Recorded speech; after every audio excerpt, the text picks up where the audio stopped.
බලන්න මේ දියණිය ජල බීතිකා රෝගයේ හැදිලා කොච්චර විඳවනවද කියලා.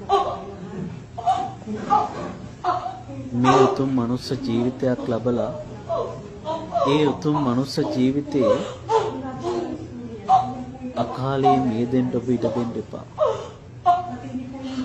අද බොහෝ සමාජයේ නිවෙස්වල මේ තිරිසන් සත්වයින් ඇති කරන්න ගෙවල් ඇතුළේ ඇහි මූණ තියාගෙන ඇඳේ මෙට්ට තියාගෙන බොහෝම ආදරෙන් සෙනෙහසින් ඒ සත්‍යයන් ඉටු කරනවා.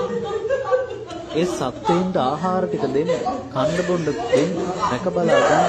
හැබැයි අපේ ජීවිතේ මේ සත්වයා කරගත්තොත් මේ උතුම් මනුස්ස ජීවිතයෙන් ඔබට අවසානයේ නියදෙන්න වෙන්නේ අන්ත දුක් විඳලා ඒ සත්‍යයන්ම උපාදානය කරගෙන ඒ සත්තු ඉන්න තැන්වල තමයි ඔබට යන්නත් මාර්ගය සකස් වෙන්නේ. බලන්න මේ දියණියට වෙලා තියෙන දේ ඔබේ දරුවට සිද්ධ වුණා.